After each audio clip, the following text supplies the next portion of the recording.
of another brand we brought on kind of in the end of spring, beginning of summer.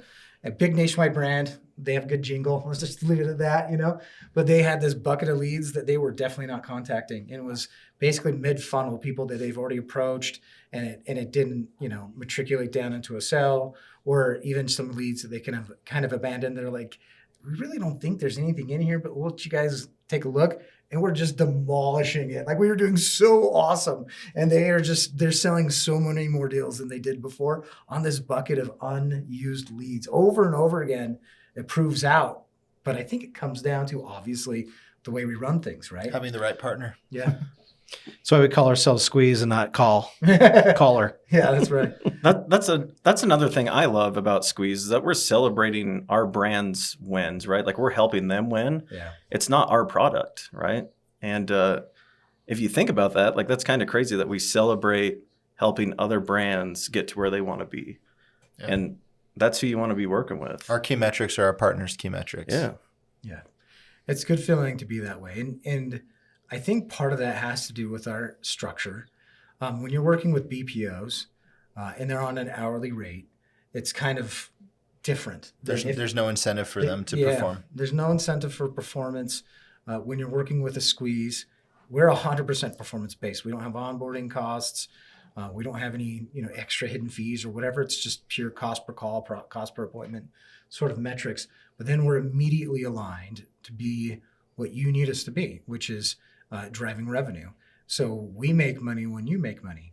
And it naturally creates a proper relationship in this industry field. Like, if we're doing customer service, that'd be a whole different story, right? But we're not. That's not our core competency. It's not what we're looking to do. What we're looking to do is drive sales. We're leaders in the sales experience, right? And if we can generate way more sales opportunities, then you're going to win, we're going to win, and it's going to be great because we're properly aligned, because we structured our business properly for this sort of work that we're doing right now. I think that's a great point, Nate. Think about, we've been approached many times by staffing agencies to, hey, we want to provide some employees for you. How many people do you need to hire in your next class?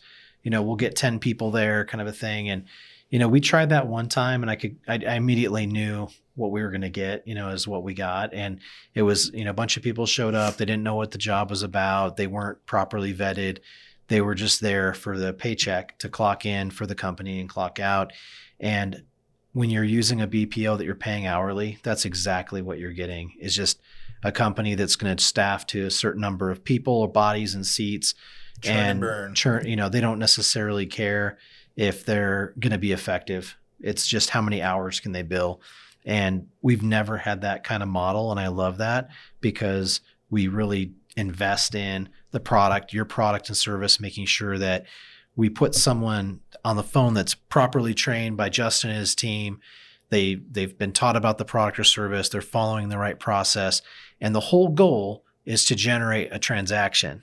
And that's why, going back to, we're not really a cost, we're more of an investment, because whatever you're paying us, if you're paying us $1, we should return 10 to you. That's really like a metric that we kind of look at as like $10 back for every $1 you spend with us. And that seems like a no-brainer for me from any business's standpoint. Yeah.